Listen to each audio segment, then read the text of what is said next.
himbauan atau apa Pak untuk menenangkan situasi?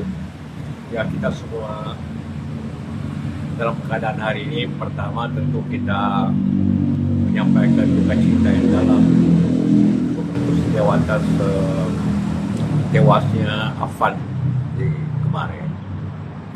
Tentu juga kita bersama-sama untuk meminta polisi untuk mengadili dan menindak tegas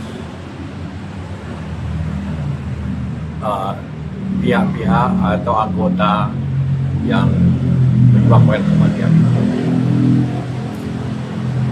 Seluruh masyarakat tentunya harus menahan diri pada dewasa. Karena apabila ini meluas, maka kita juga menahan akibat. Kalau kota bergejolak seperti ini, maka kehidupan ekonomi akan berhenti. Kita memahami perasaan para pengemudi ojol yang temannya kena musibah. Tapi apabila kota begini ribut, maka pekerjaannya akan masalah.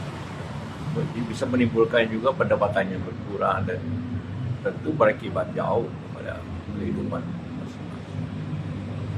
Itu pada masyarakat agar menjaga lingkungan masing-masing. Karena masalah begini akan berakibat panjang. Kita memahami itu bahwa kita semua akan kena masalah. Dan tentunya bagi pada pejabat, para anggota DPR untuk menahan diri menjadi pelajaran yang besar. Jangan bicara asal-asal dan jangan menghina masyarakat juga. Ini semua yang menjadi penyebab daripada masalah. Dan tentunya pemerintah juga harus secara bersama-sama menjaga kondisi yang ada. Karena masalah ini tidak terjadi lagi terus-menerus, efeknya kepada kita semua, kehidupan kita, kehidupan semua orang. Mari kita mengharapkan pemerintah bertindak tegas dan juga mengambil kebijakan yang baik untuk masyarakat.